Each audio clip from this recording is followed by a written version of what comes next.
Hello. Hello. Hello. Bat सेलुल है ना इसमें।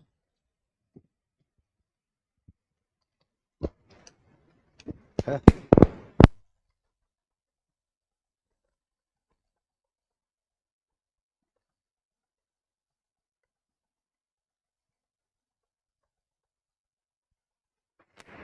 हेलो। हेलो। आवाज मिल रही है? चलिए, गुड इवनिंग आप सभी लोगों को। ऑनलाइन से जुड़े हुए आप सभी को भी very good evening and welcome. स्वागत है इस सेशन में आप सबका। हम लोग 5-10 मिनट लेट हो गए हैं। अ, हम लोग अभी थोड़े साहित्य पर कुछ सामान्य बातें कर रहे हैं। आज देखता हूं मैं टॉपिक अपना जो है शुरू होगा, या तो थोड़ी सी बातें और रह गई हैं उसको मैं पूरा करूंगा। यूपीएससी दिया था आपने भी? अच्छा। एक कल आए थे वो, उन्होंने लगता है रिजल्ट नहीं पॉजिटिव है, इसीलिए आज आए नहीं है। क्रैश कोर्स करना था उनको। फर्स्ट अटेम्प्ट दिया था या पहले?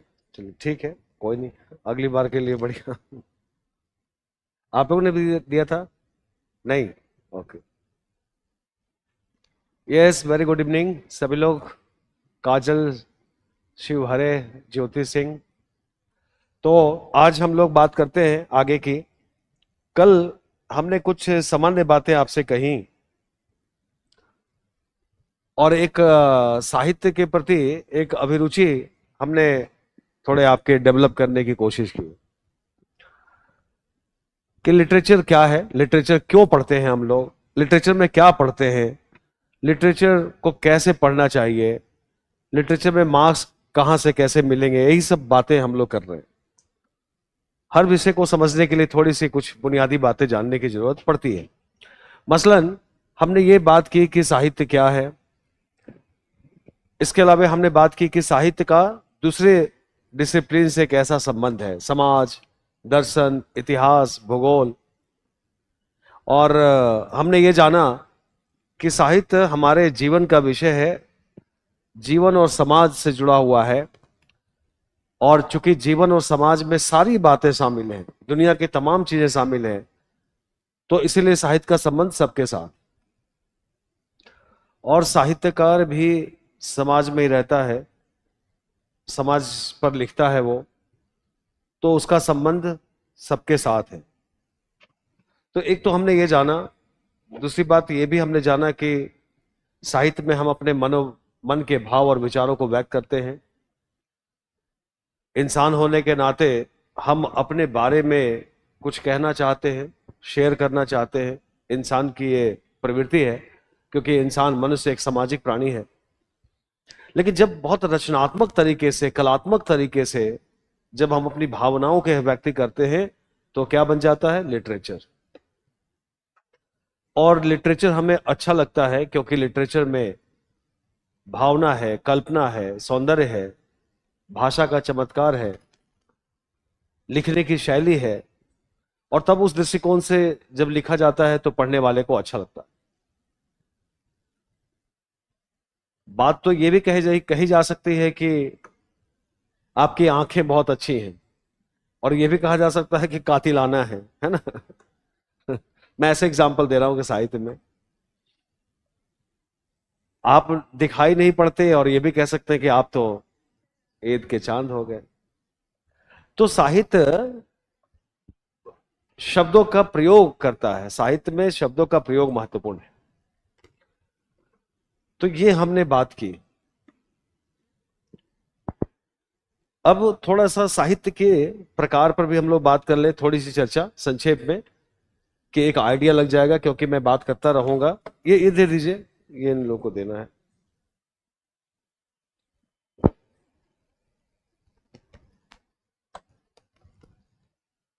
ये कल मिला था आप लोगों को, ये वाला। ये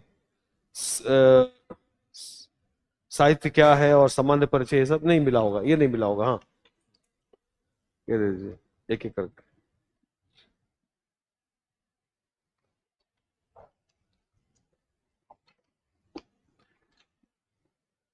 सारे लोग एडमिशन वाले हैं? सभी लोग, आप लोग एडमिशन लिए हुए हैं सभी लोगों ने? आपका डेमो है? अच्छा ठीक है। फर्स्ट डे है ना? सेमिनार में आई थी? नहीं आई थी? चलिए, तो इसको तो अभी आज रखिए कि कल टॉपिक शुरू करते हैं तब। अच्छा अभी देखते हैं, तो ये जरूर पढ़िएगा सब लोग, ठीक है ना, एक आइडिया लगेगा। और इसके पहले भी एक दिया था कल, कविता कैसे पढ़े वगैरह, वो मिला था ना? हाँ ठीक है। हाँ वो भी एक रीडिंग डालिएगा, इससे समझ बनेगी। आप भी, इसमें हमने कुछ छोटी छोटी बातें डाली है जिसकी चर्चा मैं कर रहा हूँ। इसकी बची हुई कॉपी है क्या उसकी, जो अभी आपने जो बांटा उसकी ज्यादा? हाँ 4 मिनट, ठीक है कोई बात नहीं। हाँ कोई नहीं, मैं देख लेता हूँ क्या है इसमें। हाँ, तो जो बातें मैं कह रहा हूं वो इसमें है। ऑनलाइन वाले लोग जो हैं, आप सबको पीडीएफ मिल गया होगा, ठीक है ना? सुनील वर्मा, कुछ पीडीएफ डाउनलोड नहीं हो रहा है? अच्छा, एडमिन को बताइए, वरना मैं भी बोलूंगा कि पीडीएफ डाउनलोड क्यों नहीं हो रहा है, ठीक है? और पीडीएफ डाउनलोड कर लीजिएगा। तो हमने आपको बताया कि साहित्य क्या है, साहित्य का उद्देश्य क्या है, साहित्य का विभिन्न विषयों से। अब एक बात ये भी हमारे मन में आती है कि साहित्य में जो हम लोग कहानी, कविता, उपन्यास ये सब पढ़ते हैं, ये सब क्या है ना? तो थोड़ा सा इसको भी मैं संक्षेप में आपको बता दूं कि आपको आइडिया लग जाए। सॉरी, कि साहित्य का जो ये है, साहित्य की जो विधाएं हैं, यानी कि साहित्य के जो प्रकार है ना, साहित्य के प्रकार, जिसको हम शुद्ध हिंदी में हम लोग क्या कहते हैं? विधाएं, विधा। तो मैं ब्रैकेट में लिख दे रहा हूं ताकि आप आगे से इस्तेमाल करिएगा। विधा जब मैं कहूं तो आप समझ जाइएगा साहित्य के प्रकार। और ऐसे में विधा तो समान हिंदी का शब्द है। किस विधा में आप लिखते हैं, किस विधा में आप पढ़ते हैं, कौन सी विधा आपको पसंद है? तो साहित्य के आप सबको आइडिया भी होगा, क्योंकि साहित्य की इतनी समझ तो आप सबको है, लेकिन फिर भी थोड़ा सा मैं एक आइडिया दे दूं। साहित्य की 2 विधाएं प्रमुख हैं। एक पद्य, जिसको हम लोग कहते हैं काव्य, यानी कि कविता, और दूसरा है गद्य, जिसको जिसको कई बार हम लोग कहते हैं कथा साहित्य, क्योंकि इसमें कथा महत्वपूर्ण होता है।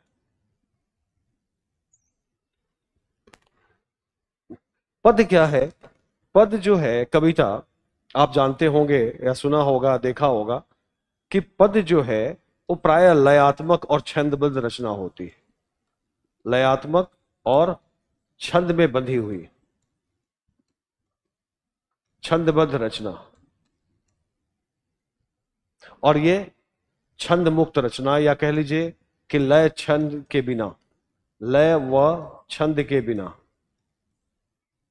लय और छंद रहित,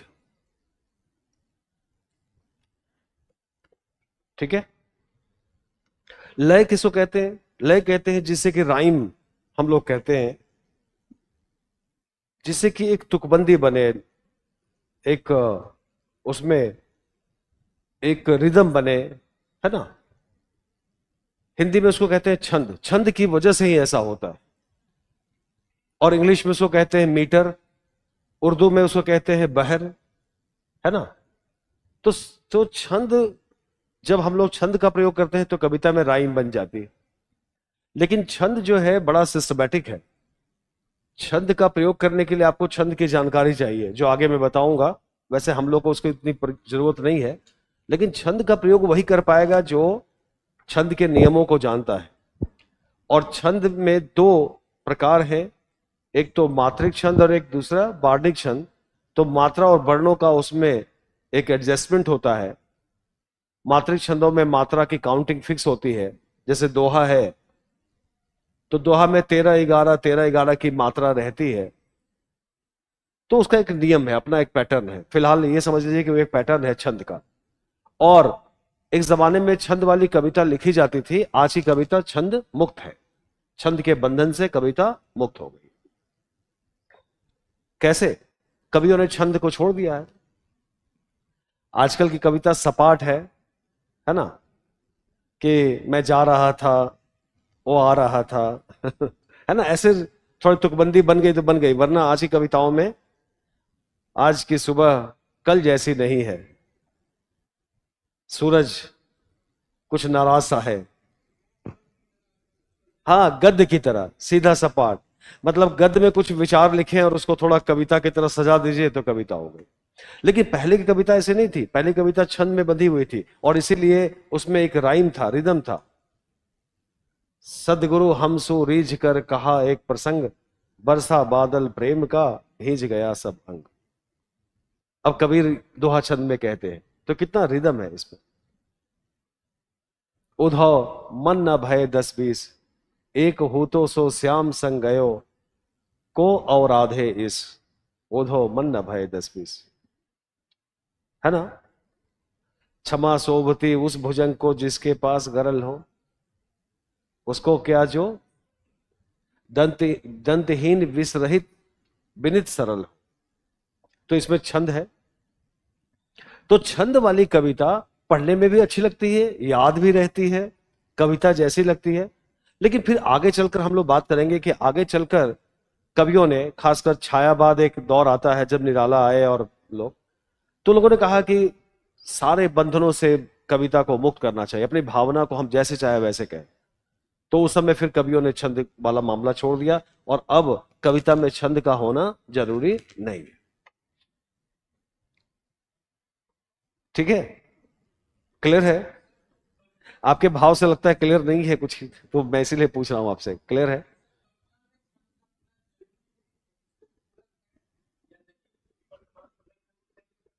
हाँ, तो जरूरी नहीं है, अगर आप प्रयोग करते हैं तो करिए, लेकिन आज की कविता में छंद का कोई, मतलब छंद जो है एक शास्त्रीय नियम है, आजकल उसका नियमों का कोई पालन नहीं है और नियमों की कोई बाध्यता नहीं है। हाँ, लेकिन दो ऐसी विधाएं हैं जो आज भी छंद में ही लिखी जाती हैं।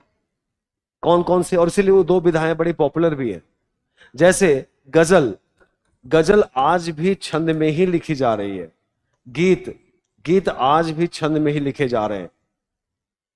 फिल्मों के गीत सुनते हैं, सिनेमा के गीत, या गजल सुनते हैं आप, गजल में छंद, ऐसे वहां छंद नहीं कहते, वहां उसके लिए कहते हैं बहर, है ना, बहर उर्दू में कहते हैं, और अरबी फारसी में बहर, लेकिन बहर का मतलब छंद ही है। आपने देखा होगा, शायर शेर सुनते हैं आप, गजल शेरों से मिलकर बनता है, तो सब में तुकबंदी रहती है ना, लय रहती है, सब में एक रिदम रहता है ना। कैसे मंजर आने लगे हैं, गाते गाते लोग चिल्लाने लगे, अब तो इस तालाब का पानी बदल दो, कमल के फूल कुमलाने लगे। तो लय है ना इसमें, इसमें एक रिदम है ना। तो ये जो गजल है, उस गजल में अभी भी छंद है, गीत में अभी भी छंद है। खैर, मैं छंद पर आगे चलकर और थोड़ा बात करूंगा। तो इसको कहते हैं कविता और इसको कहते हैं गद्य। अच्छा, कविता के भी हम लोग देखेंगे, कविता भी दो तरह की है, काव्य भी दो तरीके का है, इसको भी हम लोग थोड़ा डिटेल में आगे चलकर देखेंगे। एक तो प्रबंध रचना, एक प्रबंध काव्य और एक मुक्तक काव्य,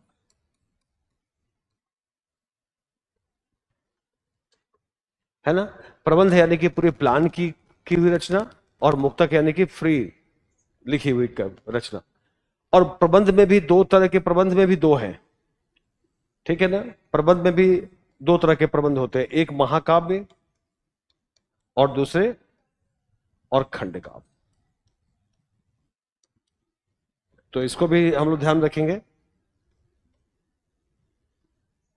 हाँ, बोल सकते हैं, यस। आई बात समझ में नहीं आएगा तो पूछिएगा, मैं बताता हूं।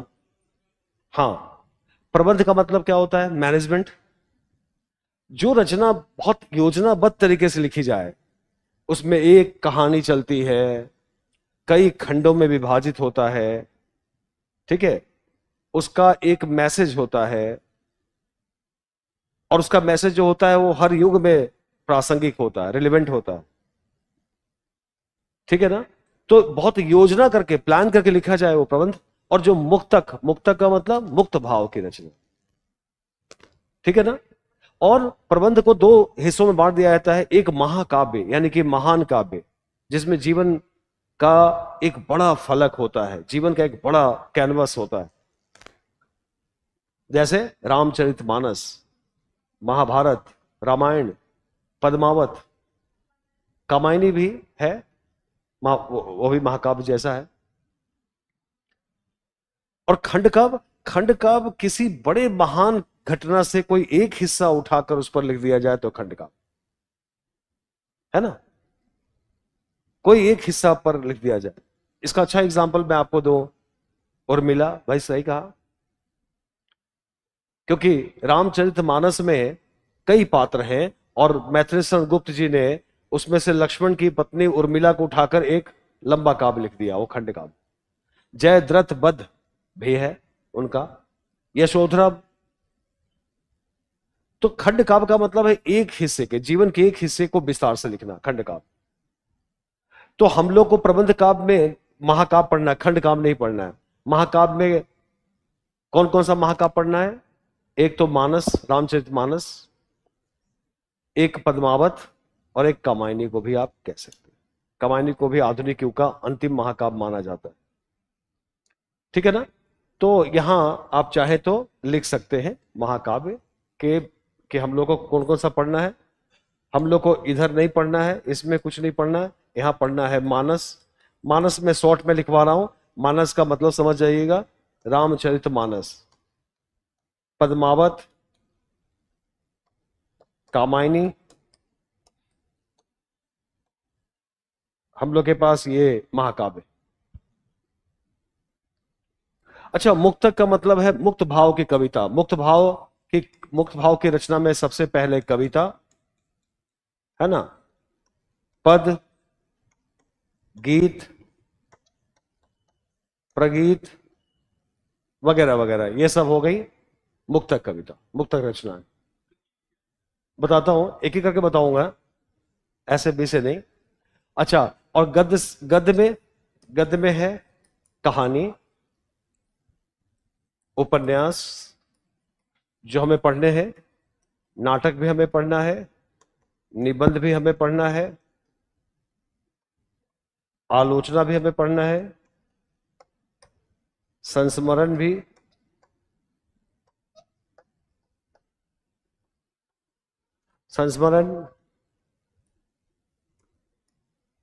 जीवनी, यात्रा वृत्तांत वगैरह वगैरह, यात्रा वृत्तांत।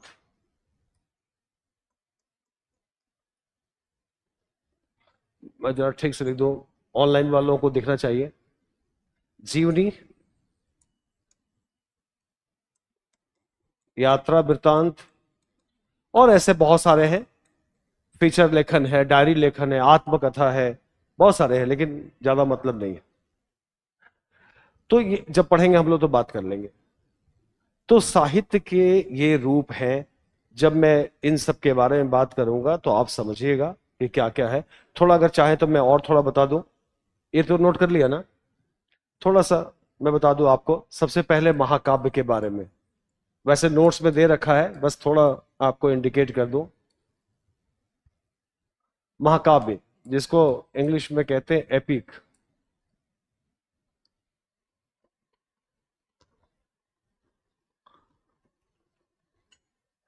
महाकाव्य का मतलब क्या होगा? शाब्दिक अर्थ महान काव्य।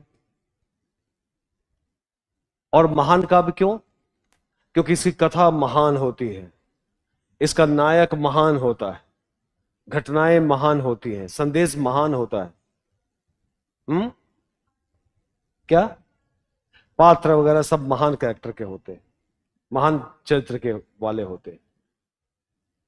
तो ये एक महान संदेश देने वाली रचना है, जिसका कथानक भी ऐसा होता है। हम लोगों ने नाम लिया रामचरितमानस, पद्मावत वगैरह। और ये महाकाव्य जिस भाषा का होता है, उस भाषा की जातीय परंपरा को एनरिच करता है, उसको संस्कार देता है, मूल्य देता है, ज्ञान देता है। अब देखिए रामचरितमानस को आप देख लीजिए, मध्यकाल में लिखी गई रचना है, लेकिन आज भी हम सबको जीवन में नैतिकता, मूल्य, विचार, परिवार, समाज क्या नहीं है उसमें। आदर्श राजा, आदर्श पति, आदर्श पत्नी। आजकल पति पत्नी वाला मामला बड़ा खराब हो गया है। ऐसे में मानस हमें याद आता है, हाँ, कि कैसे राम सीता का सम्मान करते हैं, सीता राम का सम्मान करती है। समय के हिसाब से कुछ चीजें बदली भी हैं, लेकिन कुछ चीजें ज्यादा खराब तरीके से बदल गई हैं। जंगलों में घूमते हुए जब सीता से आदिवासी जनजाति लोग पूछते हैं कि दो पुरुष तुम्हारे साथ हैं, इसमें आपका पति कौन है,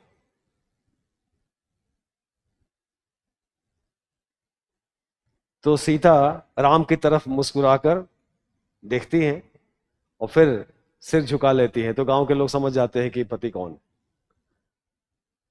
तो एक अवध की संस्कृति है और एक और परंपरा है। अच्छा, वैसे मतलब मैं कह रहा हूं कि कुछ चीजें हो सकता है कि उस जमाने के हिसाब से ठीक हो, आज ठीक ना हो। केवट जब नदी पार कराता है तो केवट को देने के लिए अब क्या दिया जाए, कुछ तो देना बनता है। राम के पास कुछ भी नहीं है। सीता की ओर देखते हैं, सीता के हाथ में एक रिंग है, मुद्रिका जिसको कहते हैं, और निकालती है और फिर वो डायरेक्ट केवट को नहीं देती, राम को देती है, राम फिर केवट को देते। चाहती तो खुद भी दे सकती थी, आज के हिसाब से आज की महिलाएं तो खुद ही लेन देन करती है क्रेडिट कार्ड, डेबिट कार्ड। तो कहने का मतलब ये कि बड़ा एक आदर्शवादी स्वरूप महाकाव्यों में होता है। और जब जब हमारा समाज मूल्यहीन होता है, दिशा भ्रमित होता है, तब तब हमें ये महाकाव्य दिशा निर्देश देते हैं, जीने का सलीका सिखाते हैं। और खासकर आप देखिए कि मध्यकाल में जिस दौरान में हिंदू मुस्लिम झगड़े, या फिर कह लीजिए कि मध्यकाल में जहां सत्ता के लिए पिता पुत्र की हत्या कर रहा था, पुत्र पिता की हत्या कर रहा था, भाई भाई, वहां रामचरितमानस में गोस्वामी जी दिखाते हैं कि भाई भाई के लिए सत्ता का परित्याग कर रहा है। और सत्ता मिलने के बाद भी भरत जो है गद्दी पे नहीं बैठते, शासन पे नहीं बैठते। तो कहने का यह मतलब है कि महाकाव्य एक बड़ी रचना होती है। पद्मावत में भी देखिए, पद्मावत है, कन्हावत है, अखरावट है, यस सुनील वर्मा, अखरावट भी है, उनके रचनाएं, लेकिन ज्यादा लोकप्रिय पद्मावत हुआ है। तो पद्मावत भी एक महाकाव्य है। पद्मावत में प्रेम का संदेश है। आज भी समाज में हमारे यहां जब प्रेम को लेकर इतनी मतलब खराबियां आ गई हैं, उसे उसका विघटन हुआ है, उसका एक ढंग से प्रेम संबंधों में, भावनाओं में हमारा इतना क्षरण हुआ है, ऐसे में आप जब पद्मावत पढ़ेंगे तो आप समझ पाएंगे कि वो कितनी बड़ी रचना है। और वहां बताया गया है कि प्रेम का मतलब परित्याग है, समर्पण है, उच्च मूल्य है, जीवन का आधार है। ठीक है ना। तो कहने का मतलब यह है कि महाकाव्य महान होता है और उसका संदेश वक्त बदलने के साथ, समय बदलने के साथ भी नहीं बदलता। वो इतनी उसमें दूरदर्शिता होती है कि वो कालजयी रचना हो जाती है, काल का अतिक्रमण कर जाती है और हर काल में अपनी प्रासंगिकता बनी रहती है। मसलन हम लोग मानस की बात कर रहे हैं, मानस मध्यकाल की रचना है, अब उसका प्रासंगिक क्यों होना चाहिए? 600 वर्ष पहले की रचना। अब तो जमाना बदल गया, लेकिन उसमें ऐसा लिखा कि आज भी प्रासंगिक। तो ये है महाकाव्य। और खंड काव्य हम लोग को पढ़ना नहीं है, महाकाव्य तो मैं एक दो बातें। क्या?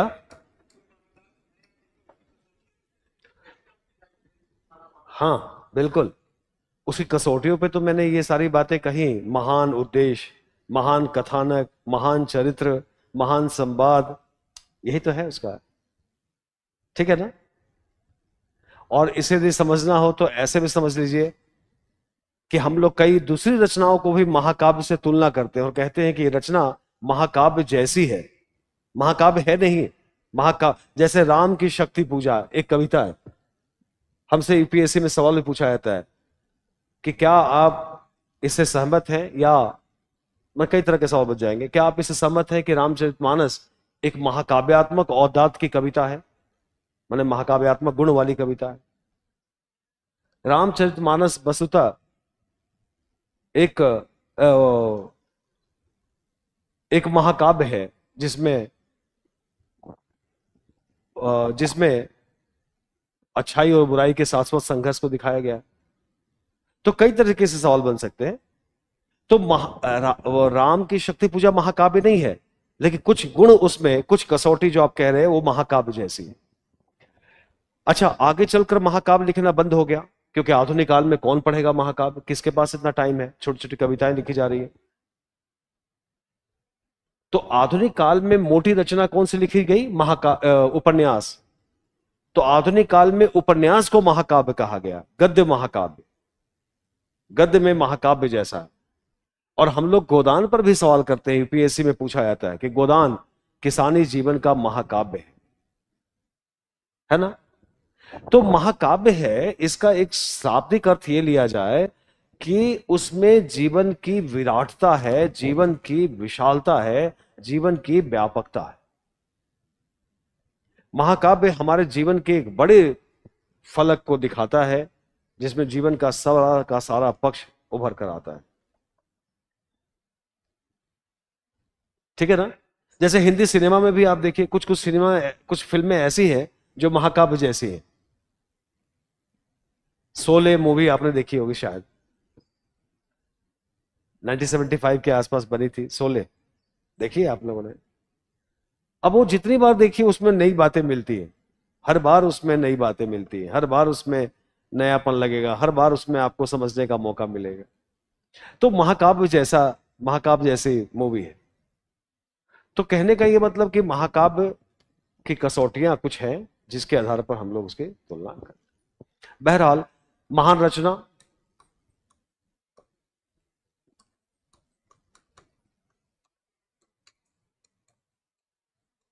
महान कथानक, चरित्र, उद्देश्य और वह प्रासंगिकता। संक्षेप में, बाकी तो नोट्स में दे रखा है, बाद में जब पढ़ाऊंगा तब ज्यादा बताऊंगा। तो महाकाव्य, ठीक है ना, हमें जो पढ़ना है। इसके अलावा एक कविता,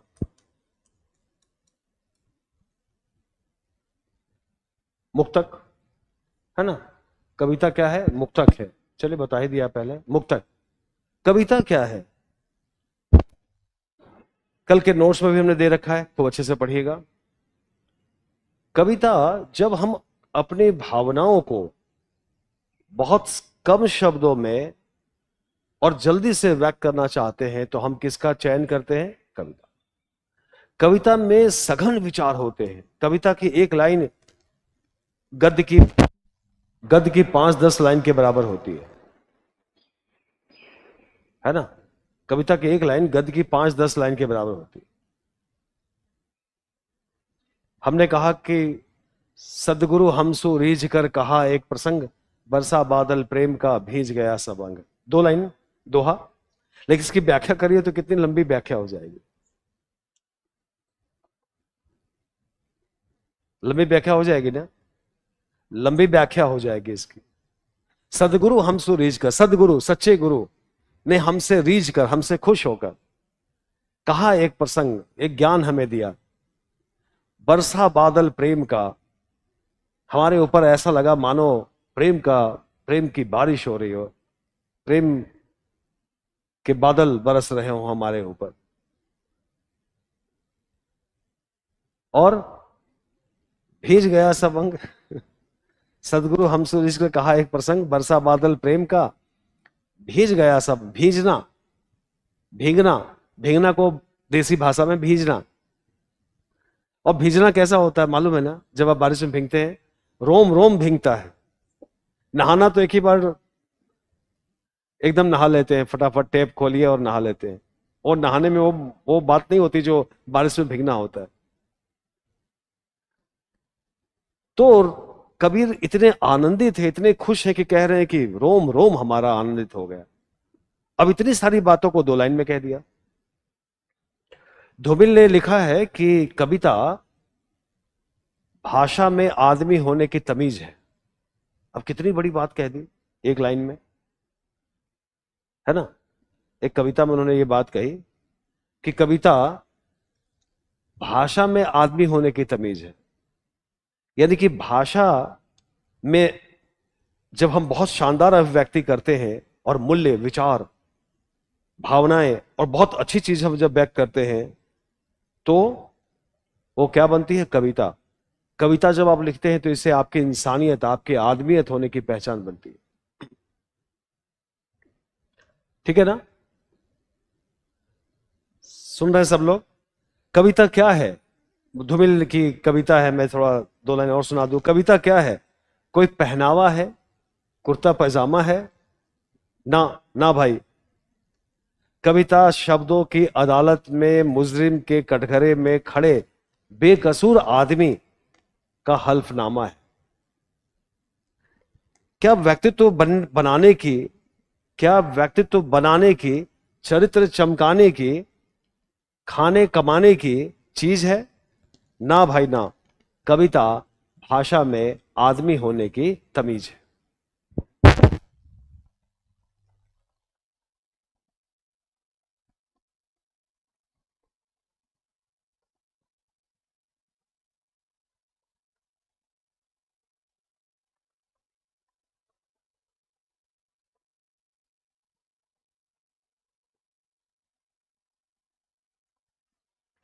हेलो हेलो, हाँ ठीक।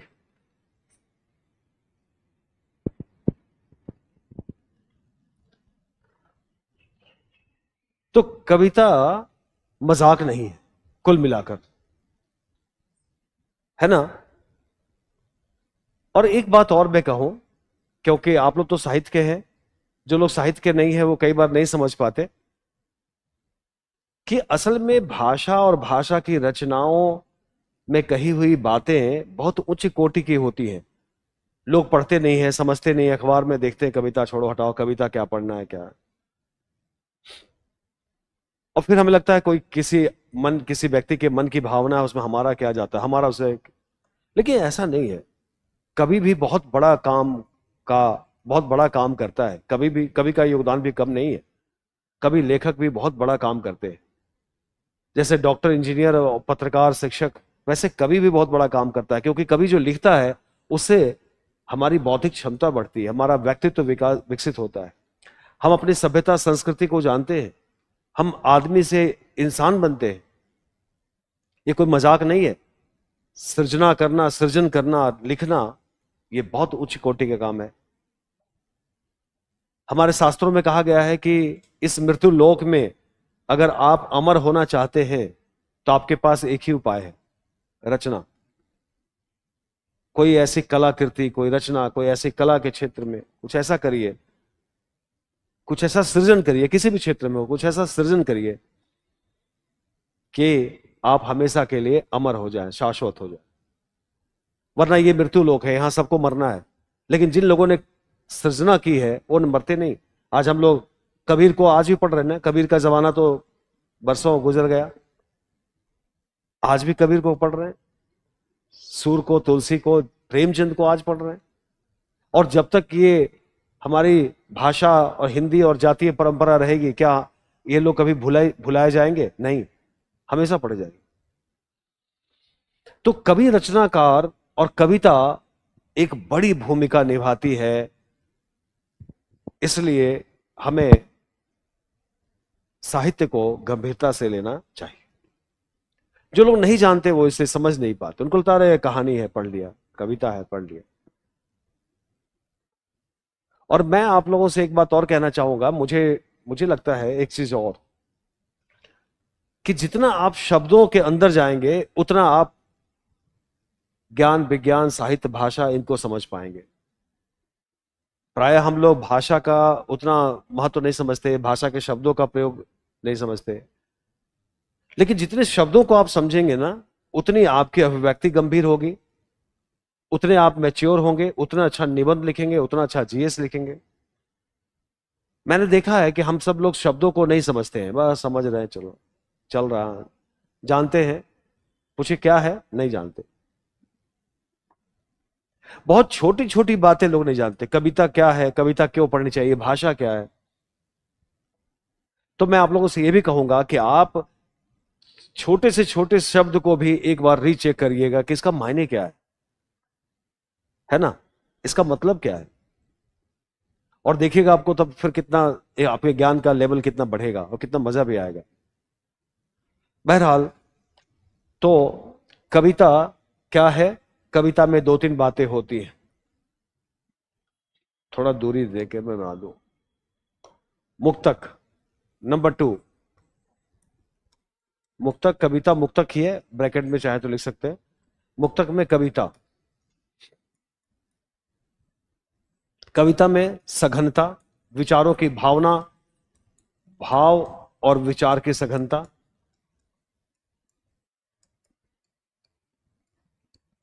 सघनता यानी कि डेंसिटी, है ना। ये बड़ा गंभीर होता है, कॉम्पैक्ट होता है, बिखरा बिखरा नहीं होता।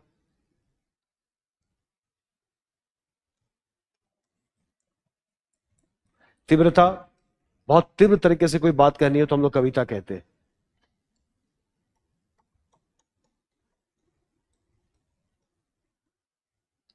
सौंदर्य,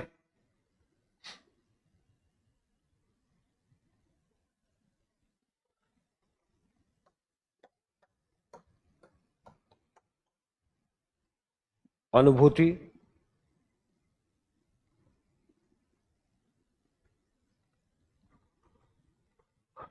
ठीक है ना। तो ये चीजें,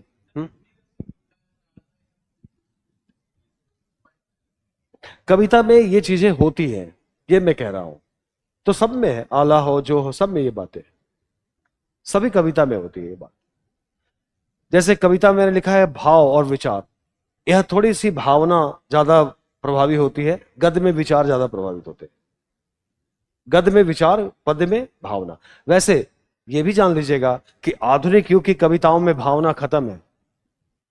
मुक्तिबोध को हम लोग पढ़ेंगे, मुक्तिबोध की कविता में कोई भावना होना नहीं है, विचार ही विचार है, और खतरनाक विचार है। लेकिन सामान्यतः कविता में जो चीजें देखने को मिलती हैं वो है ये सब, ठीक है ना। तो कविता कम शब्दों में अधिक बात कहती है, ठीक है। और छंद के दृष्टिकोण से आगे बताऊंगा, छंदबद्ध भी हो सकती है, छंद मुक्त भी हो सकती है, तो कोई ज्यादा जरूरी नहीं है। नंबर 2, पद। पद का मतलब होता है भक्तिपूर्ण रचना, भक्तिपूर्ण काव्य, जिसे भक्ति भावना हो। अच्छा, यहां भी जैसे में लिख लीजिएगा एक, यहां आप लोग लीजिएगा, कोई भी लिख लीजिएगा, राम की शक्ति पूजा,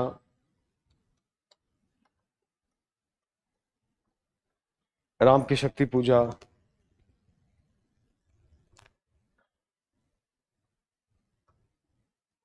कामायनी,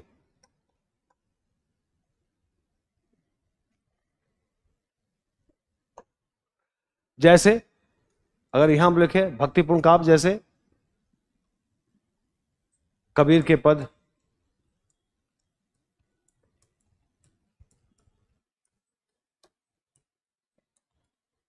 सूर और मीरा के पद, भक्तिपूर्ण रचनाओं को पद कहते हैं। क्लियर है ना। नंबर 3, जल्दी जल्दी मैं बता दे रहा हूं थोड़ा, क्योंकि आगे हम लोग बढ़ेंगे। पद, गीत। गीत एक थोड़ा स्ट्रक्चर अलग है गीत का। गीत में 3-4 बातें होती है। पहली चीज, गीत की शर्त यह है कि गीत में व्यक्तिकता होती है, इंडिविजुअलिज्म। यानी गीत में हम अपनी भावना व्यक्त करते हैं, एक आदमी की भावना, ठीक है ना। कविता भावनाओं, विचारों और अनुभव को व्यक्त करता है। यस ज्योति, ये भी कह सकते हैं, बिल्कुल। गीत में व्यक्तिकता,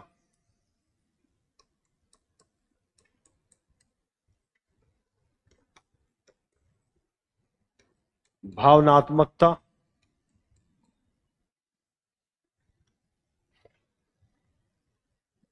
प्रवाहमयता, गीत में प्रवाह होता है, ठीक है, और संक्षिप्तता।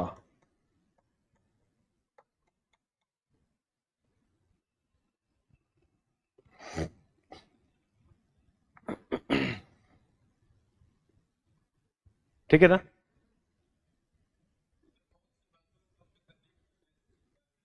हाँ, संक्षिप्तता। गीत छोट बड़े नहीं होते, छोटे होते हैं, ठीक है ना? गीत छोटे होते हैं, पहली चीज। दूसरी बात, पहली चीज कि गीत में निजीपन होता है, मैं, मेरा, है ना, मैं। जैसे एक कविता आप लोगों को सुनाई थी ना, वहां कहीं सुनाई थी हमने, बंधु बांधो ना नाव इस ठाव बंधु, पूछेगा सारा गांव बंधु, है ना? तो गीत है ये, निराला के ने गीत लिखे हैं। तो गीत में निजी भावनाएं होती है, खूब प्रवाह होता है, एकदम बहते चले जाइएगा, भावनाओं का पूरा उतार चढ़ाव होता है, खूब अतिशय भावना होती है गीत में। तो गीत, अच्छा सिनेमा के गीत सुनो, गीत, फिल्मों के गीत में भी आपने देखा होगा कितनी भावना होती है ना? सुनते हैं कभी, कोई सुना ही होगा सुनते ही हैं। उसमें कितनी भावना होती है, कितना निजीपन होता है। गीत मेरे होठों को दे गया कोई, प्यार का क्या है, कोई वादा ले गया कोई, गीत मेरे होठों को दे गया कोई। तो गीत मेरे मतलब निजीपन की भावना को व्यक्त करता है, गीत निजीपन की भावना, ठीक है ना? तो ये गीत का है। अच्छा, अब एक 4 नंबर लिख लीजिए, प्रगीत, चाहे आगे लिखवा देता हूं मैं, प्रगीत। अच्छा, एक चीज और भी है इसमें, एक एक जरूरी बात और छूट गई। गीत की एक शर्त और भी है, नीचे लिख लीजिएगा, गेयता। गेयता का मतलब है गाया जाना, गीत गाया जाता है, गीत पढ़े नहीं जाते, गीत गाए जाते, ठीक है ना? और अगला इसके अलावा है प्रगीत। प्रगीत में सारी बातें गीत वाली, गीत की तरह, एक अंतर है बस, वो क्या है? हाँ, यस, गेयता अनिवार्य नहीं, गेयता अनिवार्य नहीं, बस यही अंतर है। प्रगीत का गाया जाना जरूरी नहीं, ठीक है ना?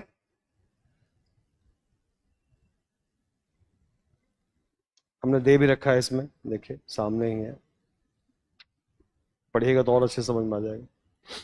अच्छा, गीत प्रगीत के बाद एक विधा है गजल की, गजल पर भी हमने, मैं आपको थोड़ा बता दूं। गजल, गजल हिंदी की परंपरा में नहीं है, ये कहां से आई है? अरबी फारसी की परंपरा से। और गजल का शाब्दिक मतलब क्या होता है? प्रेम। लेकिन प्रेम किसके प्रति? ईश्वर और संसार दोनों। ईश्वर यानी कि खुदा, और संसार दोनों के प्रति प्रेम, ठीक है ना? दोनों के प्रति प्रेम की भावना इसमें होती है। गजल जो है किससे बनता है?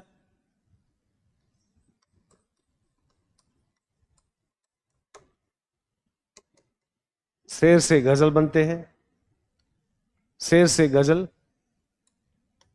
एक शेर में,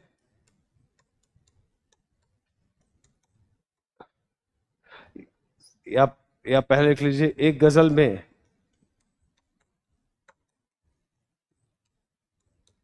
एक गजल में 5 से 11 शेर होते हैं अमूमन, और एक शेर में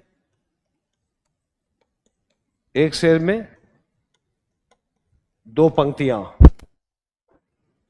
एक शेर में 2 पंक्तियां। पंक्तियों को क्या कहते हैं? मिसरा। 2 मिसरे का एक शेर होता है, कहते हैं पहला मिसरा तो बड़ा अच्छा बना है, दूसरा मिसरा थोड़ा कमजोर है। दूसरे मिसरे में वजन है, पहले में नहीं है। कहते हैं ऐसा ना? क्यों? आपका हिंदी रहा है ग्रेजुएशन? अच्छा, कहाँ से किया है? कहाँ? हिंदू कॉलेज, यहाँ दिल्ली से? अच्छा, कब पास आउट है? अभी किया है, क्लियर हो गया? बिमलेंदु सर से पढ़ा था? बिमलेंदु तीर्थंकर? अच्छा, मेरे मित्र हैं, बहुत अच्छे मित्र हैं। पढ़ा था? ठीक है, वेरी गुड। मेरे साथ कुछ दिन पढ़ाया भी उन्होंने। हाँ, जब कॉलेज ज्वाइन नहीं किया था तब। अब तो परमानेंट है, और उनकी मैम, उनकी वाइफ भी। तो तो वहां तो खैर अच्छी, हिंदू कॉलेज तो फेमस है। रामेश्वर सर भी पढ़ाते हैं वहाँ, बहुत अच्छे टीचर हैं, बहुत शानदार टीचर हैं, बेहद शानदार। तो बड़े कम वैसे शिक्षक मिलते हैं जो जो वाकई साहित्य को जीते। साहित्य एक पढ़ना पढ़ाना ऑब्जेक्टिव तरीके से, वो एक अलग मामला है, लेकिन साहित्य को जीना एक अलग मामला है। बहुत लोग साहित्य को बड़ा ऑब्जेक्टिव बना के पढ़ाते हैं कि भक्ति काल में भक्ति परक रचनाएं लिखी गई, भक्ति काल में भक्ति की दो धारा है, सगुण निर्गुण। तो ये साहित्य नहीं है। साहित्य का मतलब है उसके उसके पूरी अंतरधारा को समझना, उसके मर्म को समझना, है ना? खैर, तो दो मिसरे का एक शेर होता है, और फिर उसमें शेर जो होते हैं उसमें रदीफ और काफिया भी होता है, जिसकी वजह से मीटर बनता है। रदीफ और काफिया बता देता हूं मैं क्या है रदीफ और काफिया, थोड़ा आइडिया लग जाए आप लोगों को। तो रदीफ और काफिया भी होता है, मतलब शेर लिखने का भी एक नियम है। अच्छा, नियम क्यों है? नियम इसलिए है क्योंकि वो छंद में है, बहर में है। जो चीज शास्त्रीय होगी तो शास्त्र का नियम होगा। जैसे कविता अब शास्त्रीय नहीं रह गई है, तो कविता में कुछ भी हो जाएगा। लेकिन गजल और गीत अभी भी शास्त्रीय है, तो आपको छंद आएगा तभी आप गजल और गीत लिख सकते हैं, अन्यथा नहीं लिख सकते। मतलब कुछ भी मिला के मिसरे के साथ में आपने तुकबंदी कर दी तो गजल बन गई, नहीं। गजल के लिए वो छंद का, बहर का ध्यान रखना पड़ेगा, और उसमें बहर में खासकर किस चीज का? रदीफ और काफिए का। ठीक है ना? तो क्या होता है रदीफ और काफिया? एक लाइन वो भी लिख देता हूं मैं यहां। गजल में, गजल बहर में होती है, बहर यानी कि छंद में लिखी जाती है।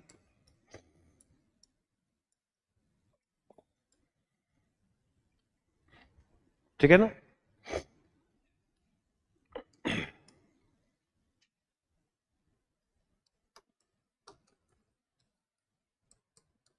गजल में रदीफ और काफिया।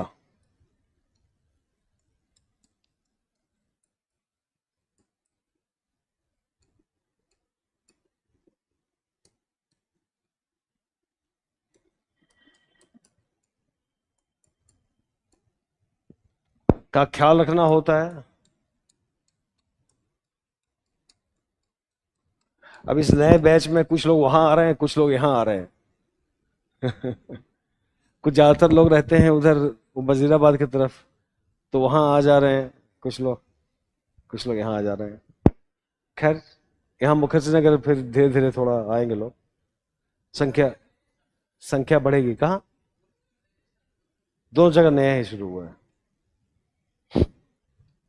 लेकिन थोड़ा थोड़ा अब तो डेली हो रहा है, तो कहीं वो आगे पीछे हो जा रहा है। मतलब टॉपिक तो वही है, सेम ही लेके चलूंगा। चलिए, रदीफ और काफिया में क्या कहते हैं, जैसे एक शेर के जरिए मैं समझाऊं आपको। इसमें भी कोई एग्जाम्पल दिया है कि नहीं दिया है? हाँ हाँ, इसमें दिया है दुष्यंत कुमार के वाला।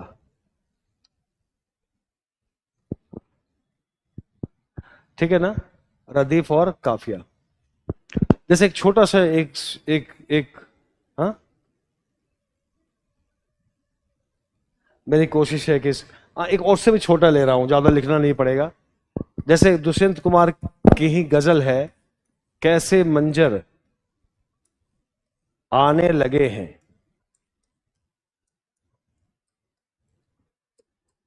कैसे मंजर आने लगे हैं, गाते गाते लोग, गाते।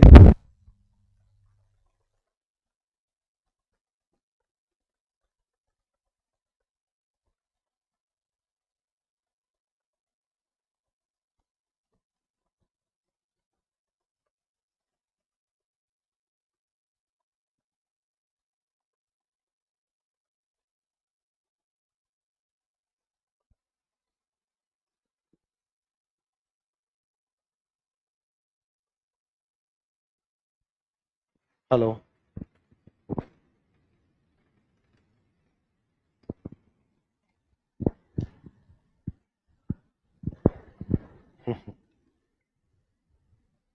फूल की पत्ती से भी कट सकता है मेरे यार का जिगर। इतना कोमल है, सिटी में बड़ा भयानक आवाज हो रहा है।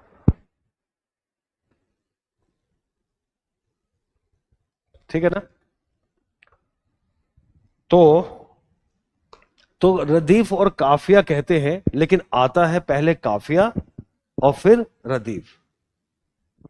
और ये गजल का जो पहला शेर होता है उसमें दोनों मिसरे में होता है, और फिर गजल का जो दूसरा शेर होता है उसके पहले लाइन में नहीं होता, पहले मिसरे में नहीं होता, दूसरे में होता है। फिर अगले शेर के पहले लाइन में नहीं, जितने भी शेर आएंगे उसके पहले लाइन में नहीं, दूसरे लाइन, यानी कि पहले मिसरे में नहीं, दूसरे मिसरे में। अब इसमें क्या है, लगे, गे और ने। लगे, लगे हैं और आने लगे हैं, ने और गे, ये सब जगह अब चलता रहेगा। और यही है रदीफ और काफिया। ये काफिया है, नीचे में लिख लीजिएगा ने, ऐसे लिख लीजिएगा, ने काफिया, और गे लगे हैं, गे क्या है, रदीफ। अब ये सब आपको फिट करके चलना पड़ेगा। अगर लिखना है तो आपको हर जगह दूसरे शेर में पहले मिसरे को छोड़कर उसके दूसरे मिसरे में ये आना पड़ेगा। जैसे मैं एग्जांपल दूं, ये लिख लिया आपने। अब देखिए जरा एग्जांपल देखिए, अगला देखिए, अगला शेर इसी का।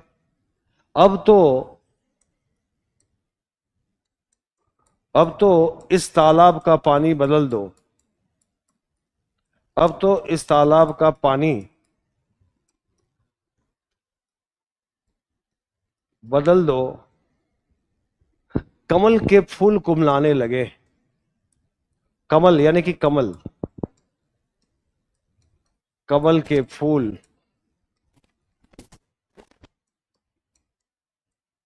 कुमलाने लगे हैं। देख लिया ना। फिर आ गया ना ने और लगे, रदीफ और काफी आ गया ना। इस नदी की धार में ठंडी हवा आती तो है, आती थी तो, और फिर नाव जर्जर ही सही लहरों से टकराती तो है। एक चिंगारी कहीं से ढूंढ लाओ दोस्तों, इस दिए में तेल से भीगी हुई बाती तो है। ठीक है ना। तो बहुत, हिंदी में भी अब गजल की परंपरा है, हिंदी में भी गजल लिखी जाती है। जिस शायर की हम लोग गजल पढ़ रहे हैं उस शायर का नाम है दुष्यंत कुमार। और दुष्यंत कुमार का गजल संग्रह आया, मैं लिख दूं आपको, किताब जरूर खरीद लीजिएगा। दुष्यंत कुमार, और दुष्यंत कुमार का गजल संग्रह का नाम है, क्या है नाम है, साए में धूप।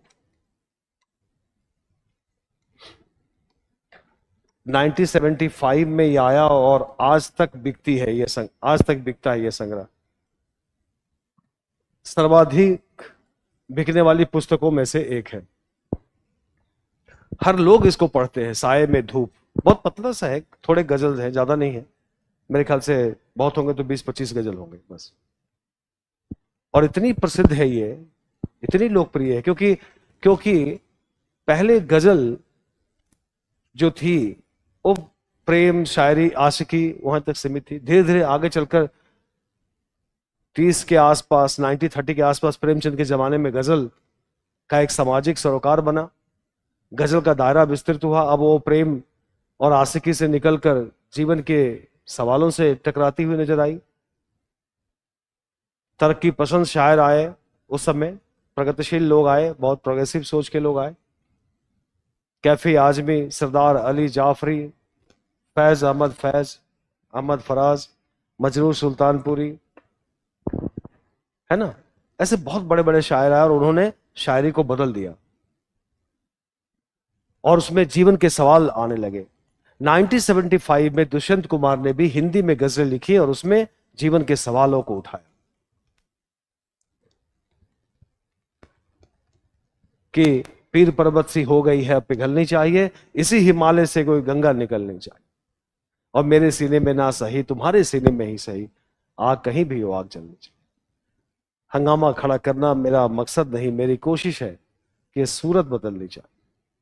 तो ये सब बदलाव, परिवर्तन, इंदिरा जी के जमाना था, 1975 इमरजेंसी लगी देश में, उसके खिलाफ उन्होंने लिखा, सारे कवियों ने लिखा, दुष्यंत कुमार ने भी लिखा, सब लोगों ने लिखा और उन लोगों ने उस पर सवाल उठाए, इंदिरा जी के शासन पर सवाल उठाए, विरोध किया उसका।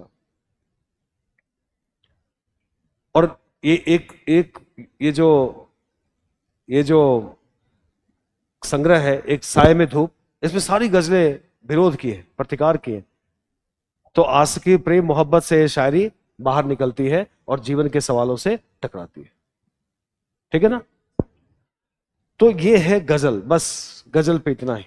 इसके अलावे, गजल के अलावे और भी चीजें लिखी जाती रही हैं छोटे मोटे अलग अलग तरीके से। एक चतुष्पदीय है, चतुष्पदी 4 पंक्तियों की रचना है ना, ये भी लिखे जाते रहे। तो ये है इसका। और गद्य में कहानी, उपन्यास, नाटक, निबंध, जैसा कि हमने नाम बताया, उसके बारे में डिटेल नहीं बता रहा हूं, अभी छोड़ देता हूं, क्योंकि जब कहानी उपन्यास पढ़ेंगे तब बताएंगे, है ना। वैसे मोटे मोटे तौर पे तो आप जानते हैं, लेकिन जब उस पर पढ़ेंगे तो डिटेल पढ़ना ही पड़ेगा। कहानी, कहानी के तत्व, कहानी का विकास, तो फिर वहां हम लोग चर्चा करेंगे, तो अभी वहां नहीं जाते। एक चीज पे जाते हैं कि साहित्य के 2 पक्ष हैं। अब दूसरे पक्ष पर थोड़ा हम लोग बात कर लें। जो भी रचना आप पढ़ेंगे, साहित्य यानी कि रचनाएं, है ना, जो भाषा की रचनाएं वही तो साहित्य है। जब भी कोई साहित्य पढ़ेंगे उसमें 2 ही पक्ष आएगा। कौन कौन सा? यानी कि 2 पक्ष आपको ध्यान में रखना होगा। बल्कि मैं ऐसे लिख दूं तो ज्यादा अच्छा रहेगा कि मुझे थोड़ा एक्सप्लेन करने में आसानी होगी। साहित्य यानी कि रचनाएं, और रचनाएं गद्य और पद्य की दोनों रचनाएं। एक पक्ष होता है भाव पक्ष, है ना, और दूसरा पक्ष होता है शिल्प या कला पक्ष।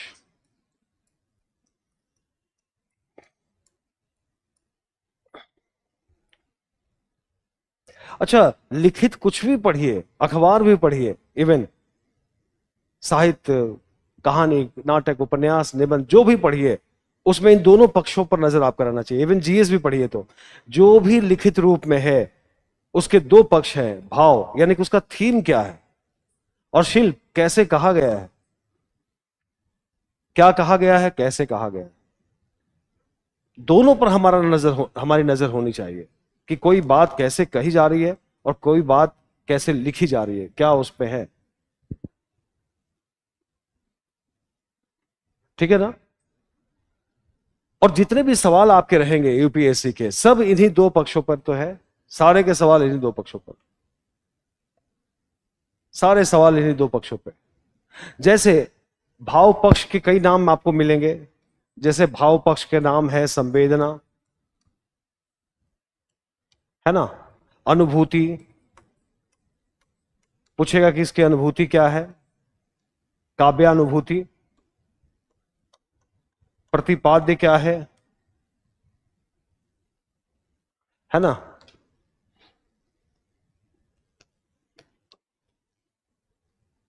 अंतर्निहित भाव कहीं लिखा हुआ मिलेगा। अंतर्निहित भाव सबका मतलब एक ही है, बल्कि ये भी लिखा रहे तो इसका मतलब यही है, कथ्य, कथानक। थोड़ा सा अंतर बताऊंगा कथानक में, लेकिन भाव पक्ष ही है। उद्देश्य, प्रतिपाद्य का मतलब वही हो गया। उद्देश्य या प्रयोजन अगर आए तो समझ जाइएगा कि भाव पक्ष पूछा जा रहा है। ठीक है ना? इस सब का मतलब एक ही है, भाव पक्ष। भाव पक्ष का मतलब हो गया कि उसमें क्या कहा गया है, क्या है, रचना में क्या है।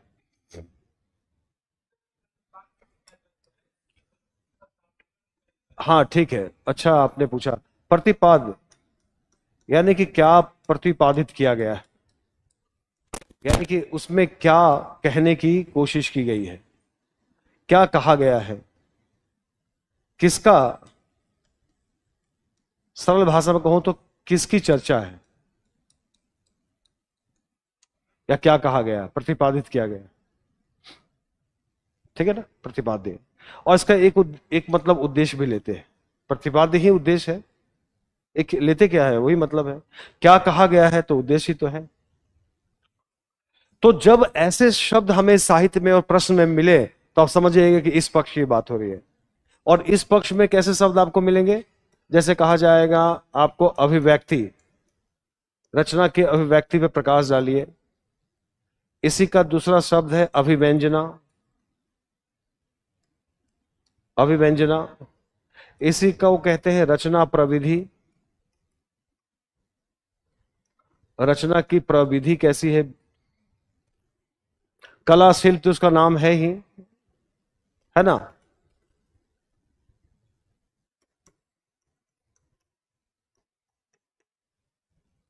शिल्पगत सौंदर्य,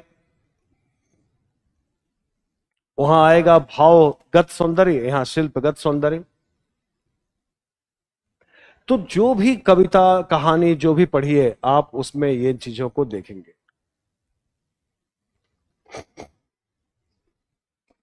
ठीक है ना?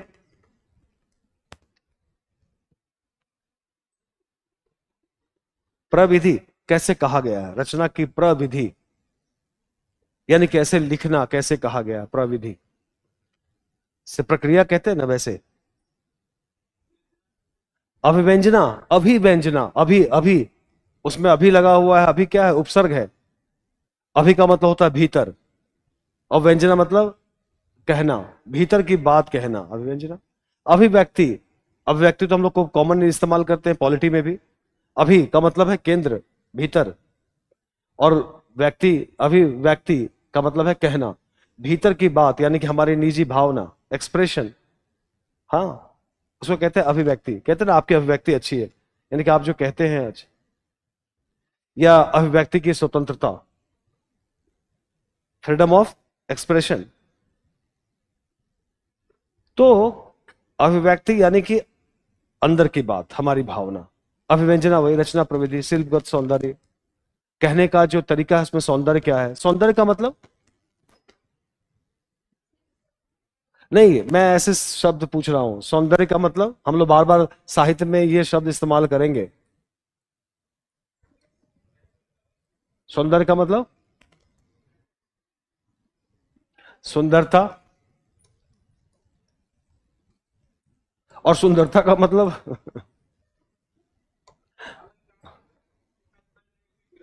हाँ, अलंकार तो अलग है, वहां भी सुंदरता के लिए ही अलंकार का मतलब ही सौंदर्य ही होता है। ठीक है ना? सुंदरता का मतलब क्या है?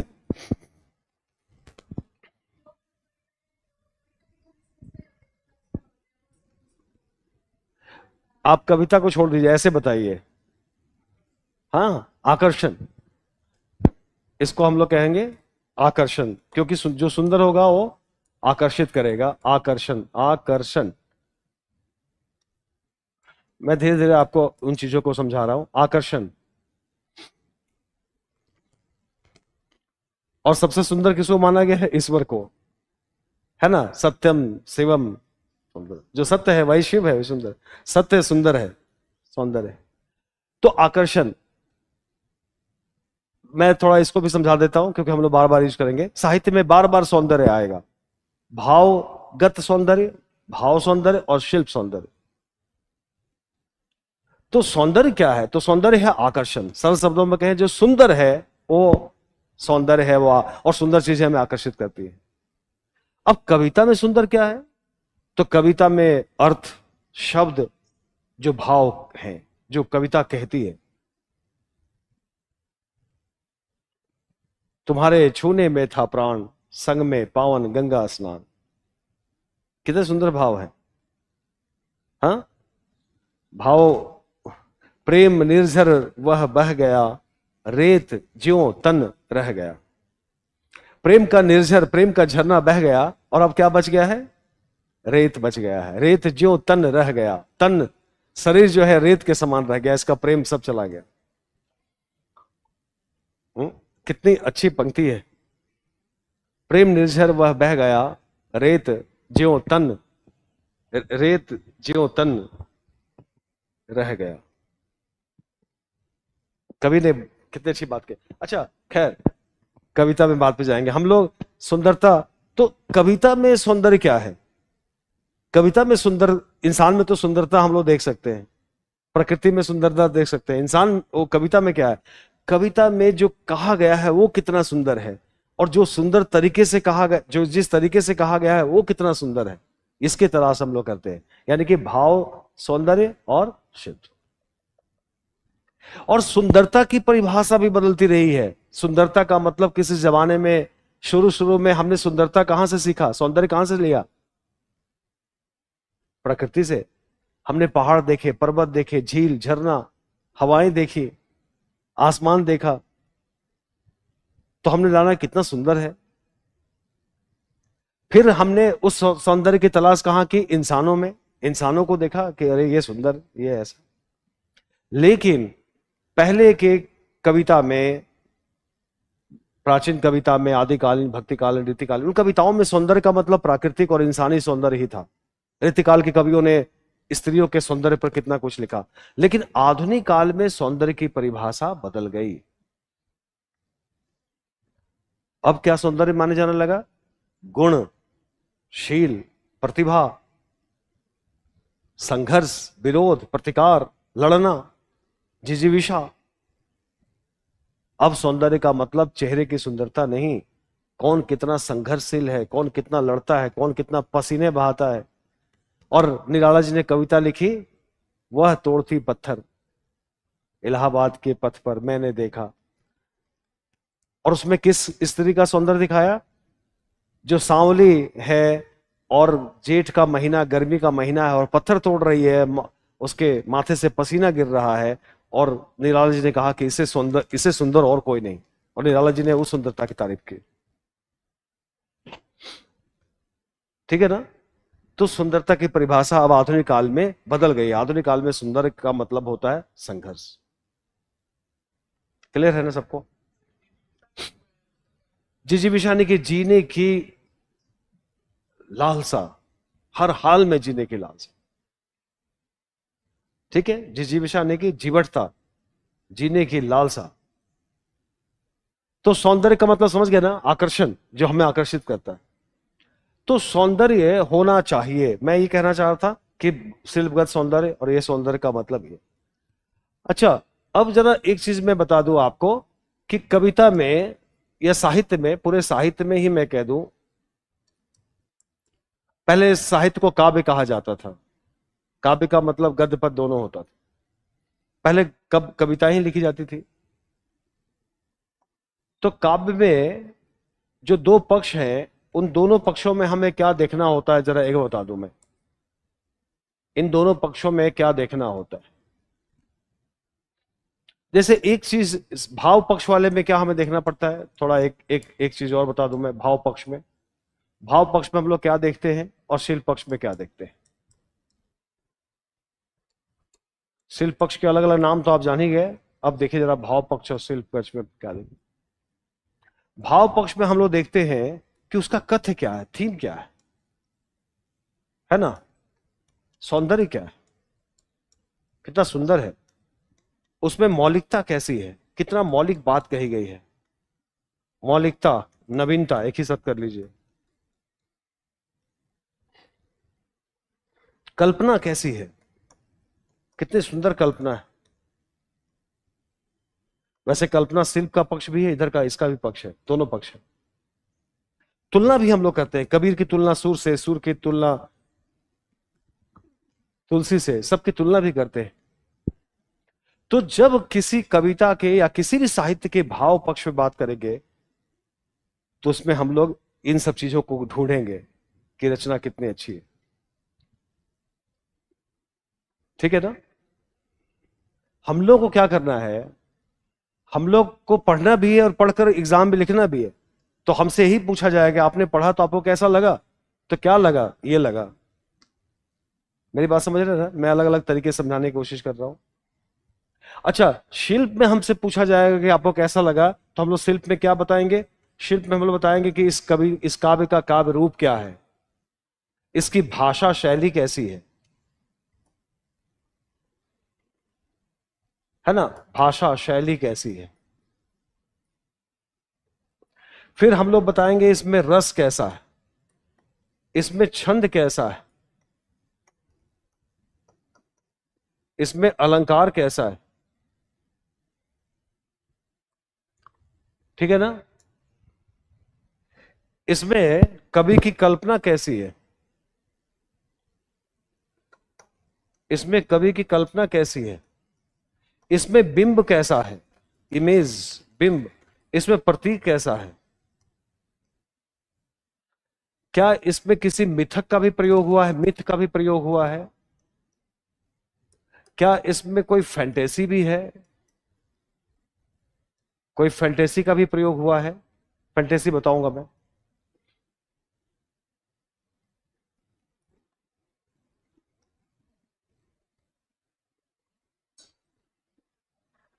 ठीक है ना। तो ये सब कविता के टूल्स हैं, कविता का शिल्प पक्ष का ये सब है। कौन सा गुण, काव्य गुण आ जाएगा।